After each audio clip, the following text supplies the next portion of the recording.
Welcome to Seaweed and Stingers, Episode 2, Testing the Waters. Today, we will be speaking with Dr. Micheline Labrie, the Director of the Coastal Systems Program at UMass Dartmouth School for Marine Science and Technology, also known as SMAST. We will also be speaking with Sara Horvet, Research Associate and Analytical Lab Manager at SMAST.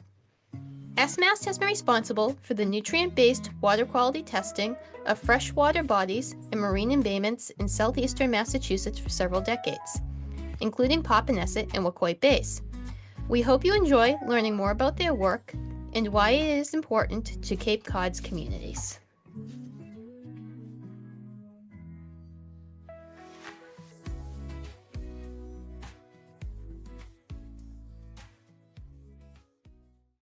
So before we get into your research, can you tell us a bit about yourselves and how you came to be scientists and where you live and work? Yes, thank you so much for having us today. I'm from Seacoast, New Hampshire. So I am, grew up going to the beach, much shorter coastline than is available on Cape Cod, but still had that exposure and that early love for the ocean. And I currently live in Dartmouth, nearby New Bedford, nearby the School for Marine Science and Technology, and where we work. But most of our work I'd say most generally is in southeastern Massachusetts, but a real focus on Cape Cod and the islands. And how I came to be a scientist, I think, I'm still trying to answer that question myself. It's a question that comes up a lot. Um, I wouldn't say I was one of those kids that played around in the tide pools and knew I wanted to be a marine biologist from the start. I kind of meandered. I grew up on a horse farm. So I maybe had some equestrian interest and kind of went here and there. But ultimately, I liked to solve problems and I liked, asking questions. And so naturally that led me to, I went to the University of New Hampshire, had a degree in biology, spent a couple summers at the Shoals Marine Lab, where I had a mentor that really motivated me and believed in me to pursue kind of a, uh, a career in marine science. And from there, I went to UMass Dartmouth. I did start off as a professional science master, so I did not have a thesis master's. But then I took physical oceanography, and that's where I met Dr. Miles Sundemeyer. And then he introduced me to Dr. Brian Howes, and I quickly leapt into the PhD program and began my work with oysters. So it's kind of just been this rapid exposure and growth within the Coastal Systems program that has led me to be the director of the Coastal Systems program. And I guess that's the long and short of it, but continuing here as a scientist. No, that's awesome. And funny enough, that was my program. I was at the professional science masters at UMass Boston for Okay, environmental. great. So it's almost like a similar trajectory, but I stopped short at the PhD. But the thesis. I remember they had the internship options to the thesis. So it's Yes, yes, yeah, it's a great opportunity. absolutely. So, yes, I'm Sara Horvet. I grew up in Dartmouth, Massachusetts, and just like Mishi said, always on the shoreline, always enjoying nature. I started uh, really getting involved in, the marine science world in high school. I was allowed to do a little internship opportunity with my marine science class, and I was counting oyster bags that they were putting out in Apponeoganset Bay, which is in Dartmouth.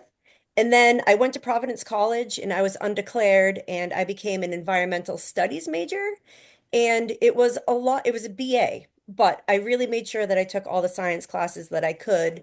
And for my senior capstone project, I looked at the effects that PCBs had on herring gulls. So that kind of got me interested a little bit more into what is going on just in the world of science and all the different opportunities that were there. And then when I graduated from Providence College, I applied for an internship with the Coastal Systems program under Dr. Brian Howes. That was back in 2002. So I spent 2 summers there as an intern, and during the wintertime, I interned over the winter as well.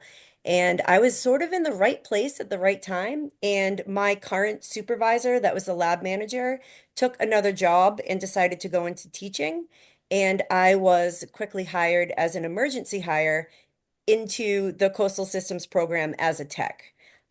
So once I started as a tech, there were some great perks for working for a state university. I was allowed to take a course for free and get my master's degree for free while I worked full time. So I spent 8 years working in the lab and learning all of the lab techniques while also collecting my samples for my thesis degree. And after that, I just remain there. And I've kind of moved from technical associate up to the research associate, and things just kind of fell in place. And with my personality, I've kind of filled in the niche of being the kind of the manager of the analytical lab. And that's sort of where I'm at. So I've been there for 24 years now. Oh, wow. Nice. That's Always cool to awesome. hear how people have taken different paths into the science field because it's never Hmm. quite the same for each individual. So, as you both mentioned, you are part of the Coastal Systems program at UMass Dartmouth. So, before we get more specifically into Cape Cod, what is the Coastal Systems program? What are the big questions that it investigates and the work that you do on a day-to-day basis? The Coastal Systems program, um, at its core, is an applied research lab. Um, I have officially came on as the director um, in January 2024. And so I've had this opportunity to kind of step into this role and kind of decide, where have we been and where are we going to go? And one of the things that was very important to me in directing the Coastal Systems program is the mission of serving Southeastern Massachusetts. So we have this great opportunity to be within the framework of the university where we can collaborate with other professors within the UMass system or outside of it, collaborate with nonprofits and private industry. That gives us opportunities to work with technology, um, novel sensors, all these things that being within this research capacity allows you to do. Uh, and so, say at the base, we are this applied research um, lab, but then we are so much more than that. As Sarah said, we have this analytical laboratory. So we um, can work with municipalities and collect water quality samples and analyze them for various nutrients. And so on a day-to-day, we are doing that. We are um, either out there, out on the water ourselves, or we are, you know, waiting to collect the samples from the different municipalities or volunteer groups, and we are filtering them within the lab. We are running them for nutrient analyses, um, all these sorts of things. And then on top of that, we are working with kind of these newer technologies, these novel sensors, such as like a tryptophan sensor. So lately, we're interested in working with both tryptophan sensors, which is a fluorometer, and seeing how well they correlate with fecal coliforms and can they be used to predict wastewater and kind of be deployed as a monitor of wastewater input, such as in New Bedford Harbor. There's the issues of the combined sewer overflows. So every time you have a heavy rain event, those combined sewer overflows will start releasing water. And so we want to see if these new sensors are able to uh, register that wastewater. And are we able to get this correlation between the fecal coliforms and that fluorescence. So things like that, that we have a quite a lot going on between our various technicians. We are a large group. And so Yeah, I've stepped into this group that, my background was in the oysters and in nitrogen cycling. So I'm also interested in sediment biogeochemistry. But we also have been working in freshwater ponds.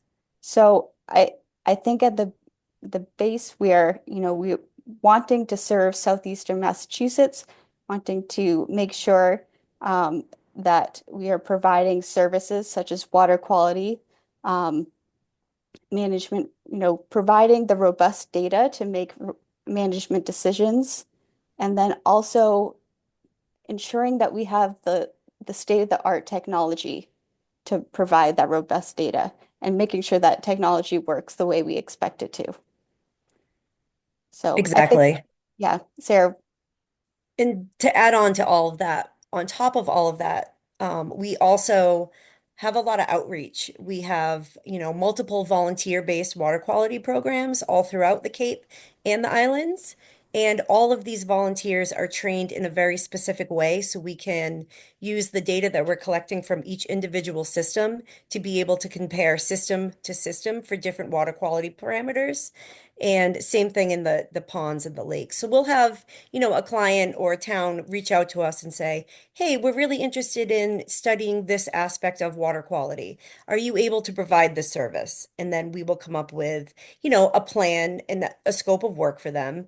And we'll pull together our team and we'll be able to go out and work with the community and the towns and nonprofits.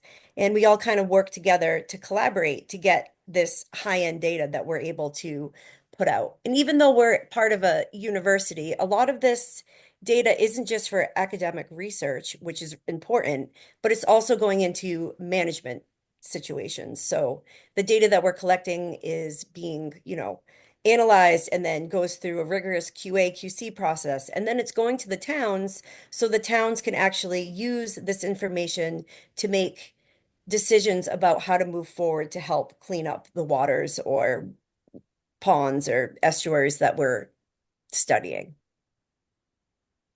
And we also have a bunch of graduate students and interns and PhD students as well. So that's also really amazing as well because we're also being able to have these students come in and be able to see what it's like working in a laboratory and being able to work in a real world situation where the samples they're collecting are actually being used for management. That's That's a awesome. lot. Got a lot Yeah. going on. Yes, we stay busy. It definitely seems like that. And the tryptophan piece that you mentioned was, I thought, very interesting too, because I've been collaborating with Florida Atlantic University, who does a similar water testing program for the Florida Keys. And they're looking at sucralose for Okay. a very similar purpose, thinking that, all the iced coffee that everybody's drinking Oh and yeah. sugar and soda and anything that with sugar additives have would also, like tryptophan, end up Hmm. being a good indicator for sewage pollution. Yes, absolutely. Yeah, all those artificial sweeteners make great tracers. That's what that was the idea, but awesome. Misha, you mentioned that a lot of the work that the program does is centered around Cape Cod. Um, so looking, I guess, a little bit ahead, I think water quality problems on the Cape are fairly well documented, but in the future, how are you hoping that the research their program does will impact the Cape?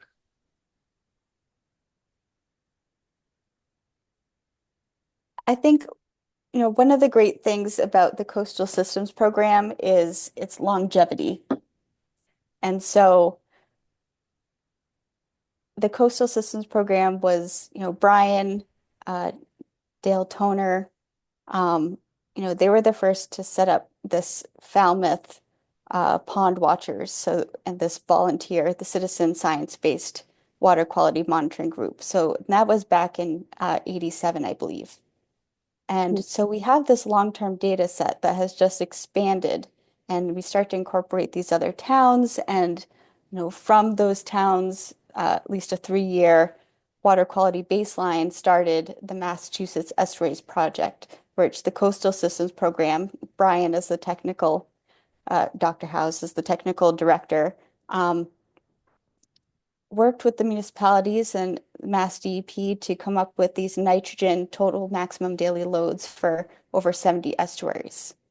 So right there, we have this active model and this target threshold for how much nitrogen you can add or how can enter these estuaries before you see negative effects on the habitat quality, most dissolved oxygen, eelgrass, benthic infauna. Um, so the future, we all recognize that there's a problem and we need to do something to fix it. And so my hope in moving forward is to continue these long-term data sets because it's really important to have this continuous data to see how things are changing, to see how temperatures uh, are are increasing and how dissolved oxygen is responding and all those sorts of things, but also to make decisions for remediation.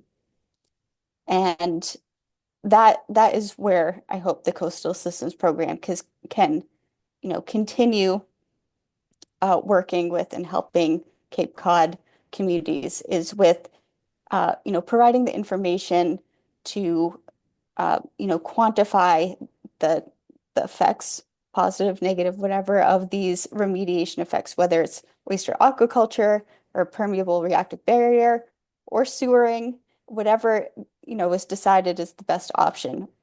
We hope to be there to collect that sound uh, data to inform their decisions, because these decisions, they matter and they need to be monitored with robust science. And so I hope, between quantifying these remediation approaches as well as, applying these newer technologies, continuous monitoring of dissolved oxygen, those sorts of things, we can continue to help the Cape. Love that. Thank you. Anything that you wanted to add to that, Sarah, or you feel like she knocked it out of the park? No, I think Mishi did a great job. We do also work with Nantucket and Martha's Vineyard, which I don't know if you would consider that the Cape, but they're also a big collaborator with us as well. And yeah, I mean, starting with the Massachusetts Estuaries Project, the amount of data and information that went into those reports, I don't know if any of you have looked at them, but you can find them online. I think through it used to be oceanscience.net. Mishi, do you remember the website where you can find them? Oh boy, putting me on the spot. I cannot spout it out off the top of my head. If you look up Massachusetts Estuaries Project, all of the final technical reports will go in there. And I mean, it just shows it's all of the loads coming in from the watershed. It's all of the loads coming in from the streams. It's a really robust study showing what is happening. And now that we have this data and we have these models, it's easy for us to go into a town and say, okay, you're over your total maximum daily load. Where are we going to focus? And what can we do to make the biggest impact for the smallest amount of money possible to make it efficient for the towns? And so we work together with the towns and, we come up with projects that can hopefully help lower these levels. So we have a few really interesting projects going on right now. We've been working on one in Lonnie's Pond in Orleans. We've been putting out oyster aquaculture there just to see if the oysters are helping remediate some of the nitrogen loading. And we're also starting to get involved in a lot of the freshwater ponds as well. So there's a lot of room for us to grow in the Cape and the Islands. There's a project right now in a small pond in Barnstable, and in freshwater, phosphorus is a limiting nutrient. And they're wondering if installing these floating wetlands might be a way to get rid of some of to take up some of the phosphorus. So it's just really interesting. There's definitely a place for us to continue to grow in the Cape because there'll always be areas that we can try to help improve, and we can work with the towns to find those solutions for them. Awesome. Nicole, did you want to jump in on that at all? Yeah, no, it's definitely they have a lot going on. It's a very impressive program, and I think in MASH-P, just having helped with water sampling in the summer, just 4 times a summer, just the amount of data they're getting from Wacoit Bay and Papaneset Bay, and the amount of collaboration and teamwork it takes to get data from just those two, where relatively small bodies of water, but the amount of effort they put into eat just those two sites, I think it's a testament to the amount of work that they're doing just everywhere. And yeah, no, that's why I had to add. It's awesome. It's super cool to hear a little bit more about it from people who are involved in it.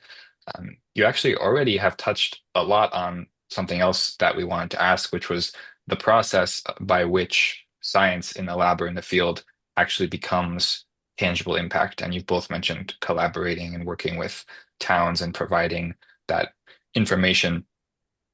I'm curious how much of that, how much of your time is spent on that versus kind of gathering data, if you could sort of break down the gathering versus sharing of science.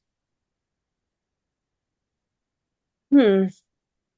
Yes. I'll say a lot of our time and effort goes to the gathering and the collecting and the analyzing the samples and making sure the samples are going through the QA QC process.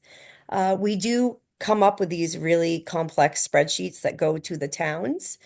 You probably have seen like one page, documents on different embayments from other, nonprofit organizations. Our lab is so busy that we don't have that. We want to be able to have the time to be able to do that, but we don't. So a lot of times the data goes out into a big report, and then it's up to the towns to spread that information.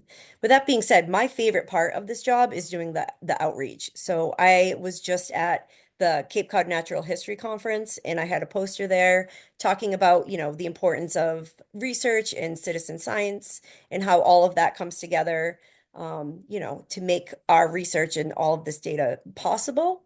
So I would say, in my eyes, I would say probably 80% is the data collection and the pulling the data together, and maybe 20% is the outreach. But I would like to make that a little bit more 50-50.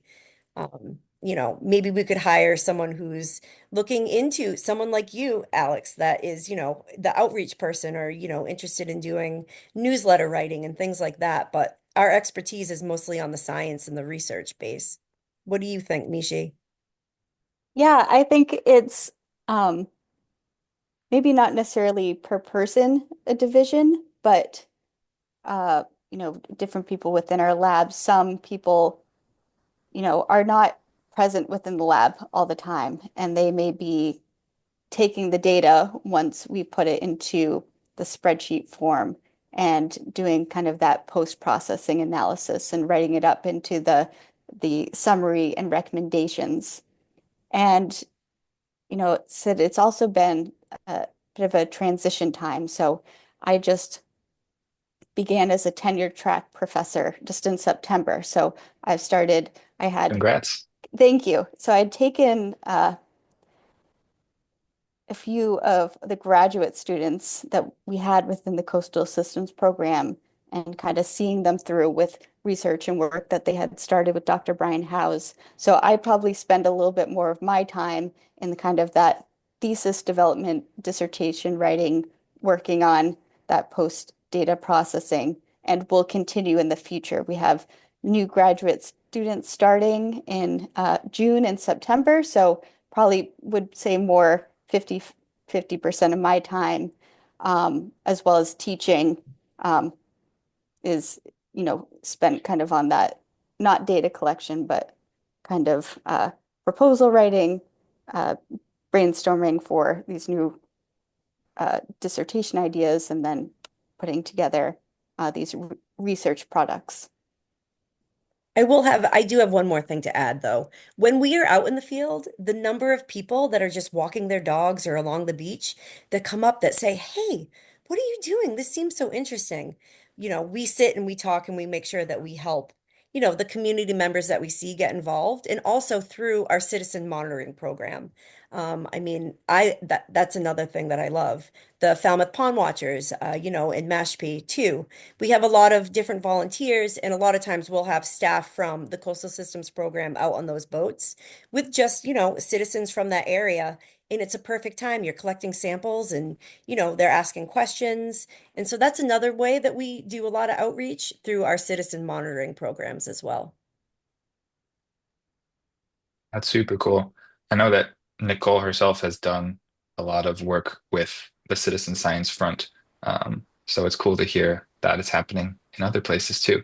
Hmm. Um, Definitely one of the most important pieces, I think, is because Agreed. that's what really gets people involved. Yeah, the hands-on aspect. Hmm. Continuing on that train of thought, obviously you two, to an extent, live and breathe this work and thinking about outreach. Is there something, whether it is a basic fact of biology or ecology or a good story, that you wish you could just blast into the minds of everyone? Something that you wish everyone understood about coastal systems? I would say my just general thought is that science done well takes time, and long-term data sets are really critical to look at these long-term trends and tease out interannual variability, and then also provide these baselines for remediation. Just getting across the importance of this data and how it's collected can really make it a huge difference. I agree. Yeah. That's awesome. I do think that's something that is easy to forget, the large timescales that are often necessary for this sort of thing. Obviously, and no pressure to answer this next question, but you've both gotten to work with Dr. House, and I'm curious how knowing him and collaborating with him has impacted both the research and the work that you do now, but also sort of just your personal journeys. Sarah, do you want to take this one first? I'll start with this one. I might get a little teary-eyed. I mean, Brian, I went into that internship as a young 21-year-old with, Dr. Brian Howes as my my boss. And I just remember walking around the lab and seeing everything just labeled Howes. This belongs to and I was like, who is this Brian Howes?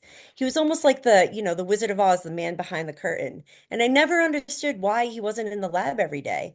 And then as time went on, I realized that he was at home doing all of the things that, taking the data that the interns and the research associates and the graduate students were, pulling together for him. And he was doing all this work behind the scenes, writing these technical memos, going to like town meetings constantly, getting the word out how important our research was.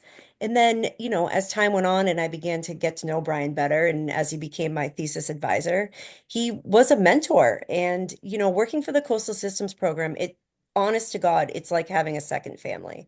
The time that we spent with one another, 5 in the morning going out sampling on a boat and, a data sheet blowing off the boat and then being like, oh, we got to circle back around.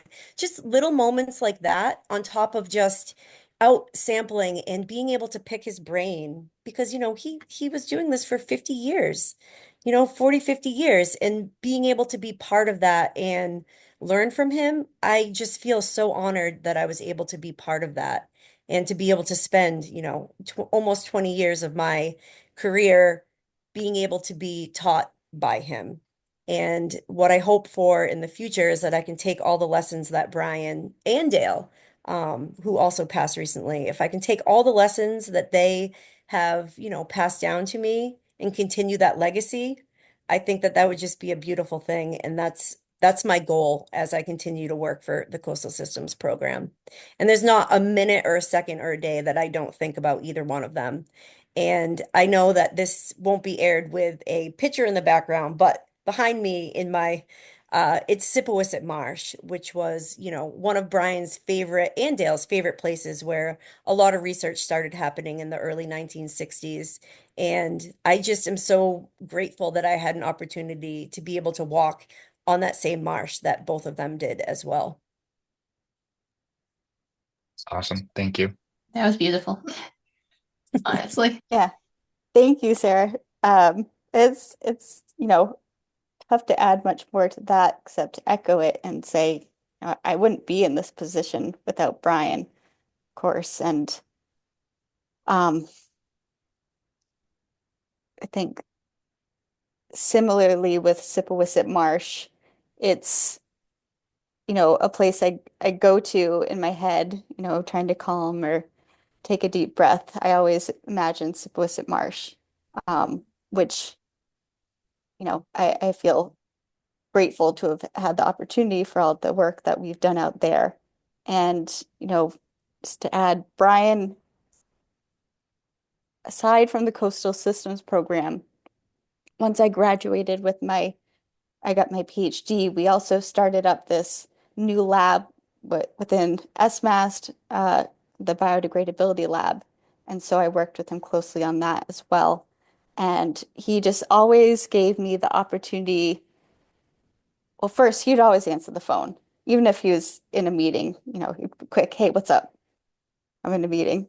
Um, but then once he'd call you back, he'd give me time to think of all the questions I had, the million questions that were racing through my head of trying to develop these standard operating procedures. He'd say, all right, I'm just going to sit here because I know you're going to have another question. So just giving me the time and having the patience to, believe in me to, you know, think things through and ask the next question was incredibly important. And then beyond that, just his sense of humor. I mean, he could be quite serious, but other times, he was just the person you needed to lighten the situation. And that's, I could never fill his shoes, nor do I want to, because it's, I want to be my own person, but I really think of him daily and think of how he would respond to a question or make a decision. He's in all of our lives every day. For sure. And his children too. I Mhm. mean, Sarah House was out sampling in Mashpee as well with us, and both of them, they would come to the lab, and we still keep in touch with them. And I'm hoping Sarah comes back again to be one of the volunteer water quality samplers, and so they're still very much part of Coastal Systems' day-to-day life. That's super cool. I never had the chance to meet him, but by all accounts, an amazing person. And I appreciate you both taking some time to talk about what he meant and still means. So thank you for that. Yes, As a good mentor is like good family. Absolutely. Yep. as we start to wind down our time together, we want to move a little bit more practically. So for anyone who is listening, how can people better steward their coastal systems? Sarah, do you want to take this one? Sure. I think there's a few different ways. And I think the way that Mishi and I think about it might be a little bit just where, we probably have different ideas, which is good. I personally think that starting the local level, I live in Barrington. I'm on the Barrington Land Conservation Trust. And, just going out and talking to neighbors and, we have a little wetland behind our house and just kind of getting involved in what is happening in your backyard. What pond do you live near? What estuary do you live near? And how, like, just learn about them. See if there are any reports, any information that you can learn, and take that information and, see if there's a local organization that you can get involved in. You could go to town offices, see if there's a way to volunteer, become a citizen science monitor with us. Um, just little simple steps. You don't have to, dedicate a lot of time, but I feel like if you just take a little bit of time to learn about what's happening in your backyard, you'll realize that similar things are happening throughout the south coast of Massachusetts and throughout Cape Cod and Nantucket and Martha's Vineyard as well. And you can take those little pieces of information and use it in your day-to-day life to help be a steward of your own backyard, but as well as your entire town and then your entire state. Yeah, I'd say just to top that off, generally, practice critical thinking, support sciences. In my, I'm teaching an intro to climate science undergrad course, and that's just, the biggest takeaway because they're non-science majors is just, ask questions. What does this mean? Dig it a little deeper. And so I, I think that's the message. Um, that is super important to everyone, not just coastal systems, but science information in general. Mhm. And there are so many different ways you can be a steward too. I mean, our lab focuses mo mainly on, wetlands and freshwater and, saltwater and estuaries. But I mean, to be a steward in your yard, you can also just focus on planting native plants, learning about pollinator pathway. There are just so many little things that you can do, and there's so many resources out there, and it's not that hard to find them. On that note, if people do want to help volunteer with you, how can they do that? Is there a website they could go to? Yes, So there is. we do have the Coastal Systems Program website. It's getting revamped at the moment. I think Mishi is the contact information. But a lot of times for these volunteer monitoring programs, we partner with the towns, and the towns will put newspaper articles out, or there'll be, bulletin boards like, do you want to learn how to become a citizen scientist? And then we'll come and we'll give the trainings. So keep your eyes and your ears open too. I mean, local newspapers a lot of times have that information and, but we do have a website that you can find some of that information as well. Awesome. And if there's anything our group can do to also help blast the word out for volunteers from the local neighborhood, please let us know because Definitely. I'll happily blast it. Thank you We're very always much. looking for small boats. We're always looking for homes along the shoreline where we can store our boats and just looking for people that want to get out nice and early in the Mhm. morning and, you know, help collect water samples. The last one's a little bit of a tougher sell, I'm not gonna lie, the 5 in the morning, but I know there's some people who are up. So Yep. for sure, definitely let me or my group know and I will put the word out. I may have some people lined up for you already Sounds great. for helping out. So Amazing. awesome. Hopefully, we'll be sending lots of people your way. That was all of our questions, but we want to give time, of course, at the end. If there's anything that we missed or anything you wanted to talk about that we didn't get a chance to, the floor is yours. There it is.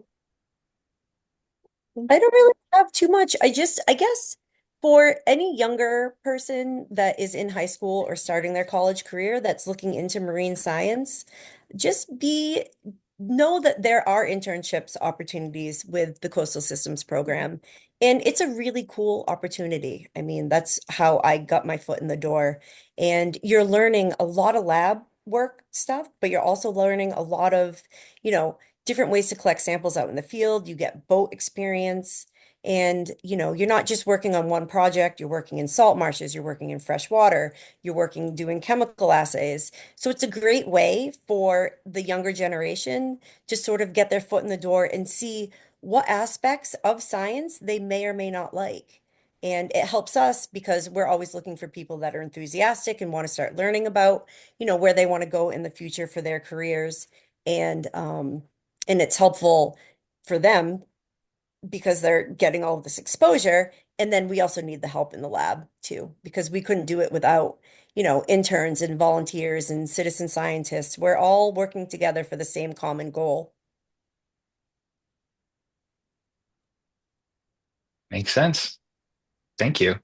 Thank you both again for doing this. This has been Thank you awesome. so much. No, this is Yeah. great, and I think, as I mentioned before, I helped water sampling for 2 summers in a row, and just the the amount of collaboration in the process, and I think it's just so important that other people in the community also experience it and see how much work goes into understanding what's going on with our local embayments, trying to protect these local embayments using science. And I just can't thank you both enough for taking the time again to talk to us about the program and all the work you guys are doing.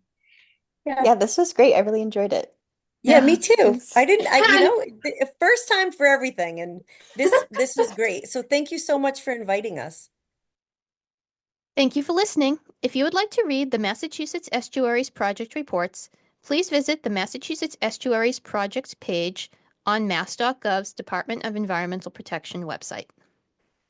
To volunteer to help sample Popponesset or Quoit Bays this summer, please contact Mashpee's Department of Natural Resources, Micheline Labrie at mlabrie@umass.edu, or the Popponesset Water Stewardship Alliance. Cape Cod breeze carries us away. Sunset paints the sky in every shade. Hold the coast, protect the day, for tomorrow starts today.